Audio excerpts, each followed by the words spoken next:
Hello everyone, you guys enjoyed the last one, so it's time for the episode 2 of Housing News. Before we continue, I want to point out that in the last video, some people pointed out I was a little bit biased. I will try to be less biased in the future videos. Just like last video, on screen are the segments we're going to go through. These events happened within the last week, or pretty much since the last video. But yeah, we'll get right into it. On the forums, a dev blog was posted, which is always exciting to see. An admin by the name of Don Peresso, I think is how you pronounce that, made a post about talking a lot about the foraging island update that's coming to Skyblock later down the road. Basically, they talked about how slowly they'll be updating Hypixel to the latest version. They showed some pictures about the foraging island update, as well as some teasers to what is to come with that. But overall, this is awesome. 1.8, which is what most people play on, is such an outdated version now. I'm not surprised that they're updating. But this is housing news, so what does this have to do with housing?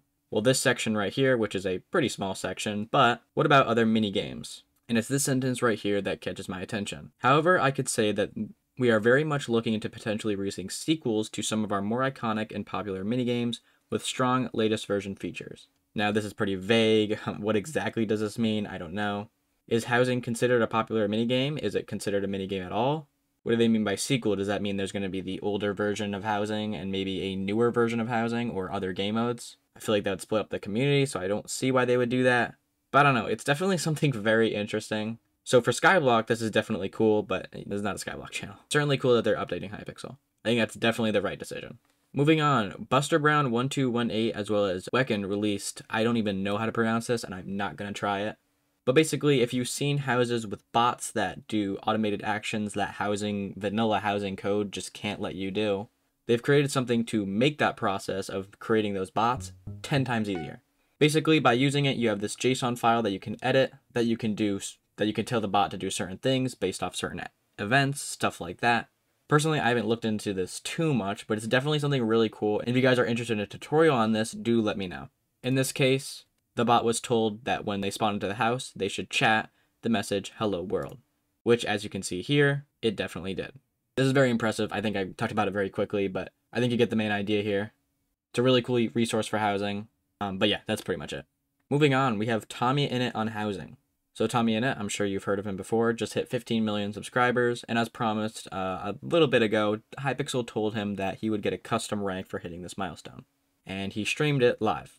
Unfortunately, I was at work during this time, so I wasn't there, but we can see what happened in the VOD that was uploaded to his channel. Send me a friend, Hypixel. Oh my god. I've got a pink name. So yeah, here it is in a bit more detail. It's actually just the YouTube rank with a change in prefix. It's technically not its own rank, but it's still pretty cool nonetheless. Later, he joins a private house with Hypixel, and they have a slight conversation, which was certainly really cool to see. You don't see Hypixel on housing very often. During this, housing was absolutely blowing up, and it had 2,666 players that was recorded at its peak, which is just under 5% of Hypixel players, literally just on housing. That is a huge number. I don't think we'll ever see that again. I'm hoping that because he got a custom rank, we might see more content from him on Hypixel, but he hasn't joined in over 7 days, so I don't know if that's going to be true. I think he's really moved on from Hypixel. He used to play it a lot, which, I mean, is fine. That's no big deal. Do whatever you want.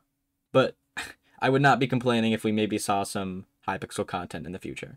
In the last video, I talked about how free builds are getting nuked. There's a client that lets you go around nuking builds en masse. And a lot of people on the forums have talked about solutions to maybe try and fix this, but most of the time they're not very accurate. In fact, they're pretty much not accurate at all. No offense, though, people are definitely trying. I do think this is up to the admins to do themselves. Rose recently released a house where an admin, 2008 Choco, was on. I don't have the actual screenshot, but I do have the screenshot of the logs. You can see Choco is active in chat here. And someone says in chat that the admin's got to do something about the free build nukers, by the way. He informs him of the free build nukers, which I would assume he's already aware of. To which he doesn't respond, and I don't blame him. I don't think he's in a position to respond to that. Do I think the admins are aware of it? Yes. Either it's on their list of stuff to do, or they're looking into it more. I have literally no clue. See how that goes in the future. Okay, Hypixel released a public API for housing. This came out of the blue. I don't think there was any announcement for this. It just someone noticed it, and then people started talking about it. So yeah, using Hypixel's public API, which is what websites use to get information, such as actually this website right here where we saw Tommy's rank. You can get information such as the current active public houses, which returns a huge list of all the active houses, showing you the house UUID, the owner's UUID, the name of the house, when it was the timestamp at which it was created, the amount of players currently online, as well as the cookies given, which I think might be in different times, but I'm not 100% sure. You can also get the information about a specific house by giving the UUID of the house, pretty much the exact same information, but just for one house. And then you can get a list of the public active houses based on a player's UUID. So yeah, certainly very cool. Buster Brown did create a module on chat triggers that lets you view houses, and this is what it looked like. It's pretty cool. But yeah, not much else has been created from the API, but I'm sure there'll be some cool stuff at some point. But yeah, that's really it.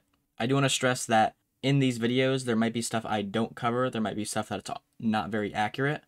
Just know that I'm doing pretty much this completely by myself. So finding all the information, ensuring that it's accurate, and explaining it in a way that most people understand is something I've never done before. So just do be patient with me on that. One last thing before we end it off, my Discord Housing Hub has a new forum category called Housing News Request. If you know of any news that went kind of under the radar, you can post about it here, and that will definitely help me out. But yeah, that's it. I appreciate you guys for watching. I'm glad you're enjoying the series, and I'll see you in the next one.